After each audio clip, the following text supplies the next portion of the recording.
Good morning, good evening, good afternoon, and welcome to the weekly recap number 69. That's a lot. That's a lot. That's a year and a half almost. Ksenia, looks like you're traveling. Yeah, I'm traveling. So it's not only you, but I'm also on the road, and I'm traveling this weekend as well. And then I'm going back home. And yeah, and you, I think you've been traveling like last 3 weeks, or you. Four weeks, and one of the weeks I actually had 2 trips, right? So now you sound like my wife telling me how much I'm traveling. But no, I didn't mean to.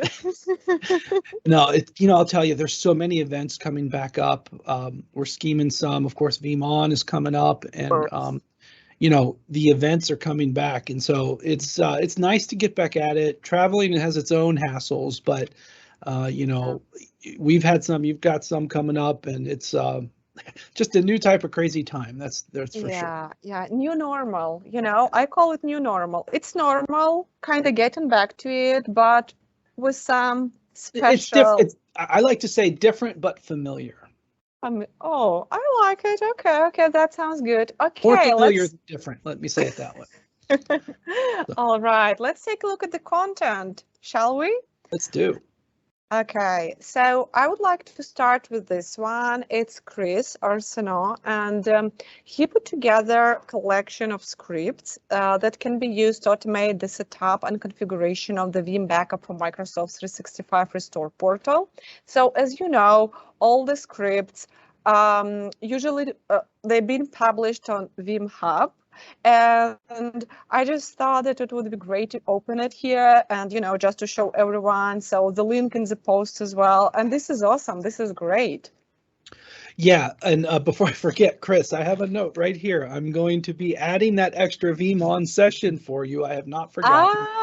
Chris will be one of our presenters at Veeam. He thought, hey, I've got another topic. Since I'm there, I'll present. And I took him up on it. But this one here, let's see, on the 9th of this month, March 9th, we released V6 of Veeam Backup for Microsoft 365. This is great. Thank you so much, Chris. This walks everybody through it between the post and the scripts. It's everything you need.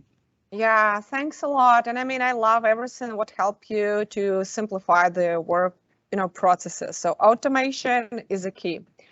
Okay, let's go to the next one, and it's Michael Paul again. I mean, the one and only. And last time he talked about the new version of Veeam Backup for Microsoft 365, and this time it's kind of a second part, and he's talking about the multiple backup application feature deprecation. Yeah, so again, sticking on the Microsoft 365 topic, fresh off that new release. And, for those of you watching, 365 product, it's actually our fastest growing product ever. It comes up all the time. And this is a great one here where Michael's talking about some deprecated configuration. Always want to be heads up on that type of stuff. That'll save you when it comes to an upgrade. So I haven't upgraded myself. I think Kirsten upgraded our lab installation, but it was pretty straightforward, pretty easy. But thank you for sharing this, Michael, so that nobody gets stuck. Yeah, thanks a lot, Michael. Okay, and another one that I also wanted to highlight today, it's Christian Ramasoli, and I don't know how to pronounce his current username because he changed it. I'm Sol, remember? I'm Sol, okay. And he's talking about critical CVEs that affect Veeam backup and replication. And, he's also adding some links and talking about codes and, stuff like that. So, Christian, always watching the security stuff. Thank you so much in that regard. I have actually a special piece of advice that I found with this update. I did the 11A update, the one right there. Yep. And very important, very, very important. You have to update your proxies and stuff because none of your jobs will work. Okay, so I did it was a long story, but we actually dropped this on a Saturday. We responded very quick to this, and we dropped this patch out on a Saturday. Yeah. I installed it the very next Monday or such, but I didn't do that option to push it out to the proxies and all the other components. Right. So if you do install this option, make sure you upgrade your components as well. You don't just drop it in and run it. You got to make sure the components go. So if you think about during the install, for those watching this video, it will ask you, do you want to update the components remotely, which is during the install, or afterwards, you have to do it manually. So don't forget, you have to do one of those two, or else your jobs won't run as expected. Yeah, yeah. So yeah, thank you for sharing this. This is valuable and, really great to know, great to share this with community. Okay, and the last one, it's not a highlight, okay, Rick? Okay, and everyone who's watching. Let's disclose. We are allowed to put special department news on the community hub.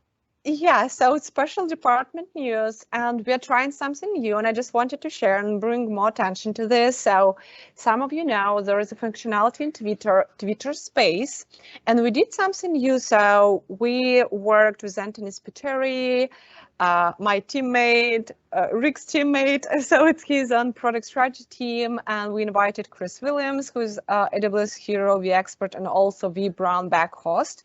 And yeah, Anthony had really nice conversation about how to make a transition from the traditional infrastructure to public cloud. That was really great chat and lots of questions at the end. So what I loved about it, because it's open discussion, everyone can comment on it and ask questions, and there is a recording, so you can access it by using the same link.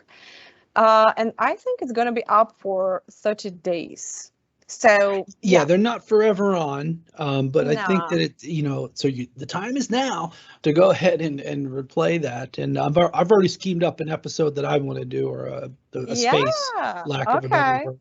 So this will be cool stuff. So definitely check it out. Yeah, check it out and watch for more. I mean, we're scheming more and thinking about more. So let's see how it goes. And I have a few more, just a reminder. So first, everyone knows that VMon is coming. Make sure that you're registered. Make sure that you're checking their landing page for updates, because updates are being there, on a regular basis. And another one that I and Kirsten Stoner, we are doing World Backup Day next week, and pretty excited about it. We're going to do, I think it's kind of tech bites, but it's going to be on Thursday. So it's not Friday, because World Backup Day is Thursday. We're going to talk about best practices, stories from community, this type of conversation. Join us. Yeah. And we're going to carry the theme, Melissa and I, on Friday, April 1st. We're going to talk about, I think the topic is DR is no joke, because of April Fool's Day, 1st of April. So, nice. We've got a busy content week, so definitely, I'm sure the special department will be very busy next week too. Oh yeah, I bet so. And also, there will be prize raffle for World Backup Day. So make sure that you register at the LP, and I will put it into the abstract. Yeah. There you go. Okay, so I think that's it. Thanks everyone for watching, and we see you in community.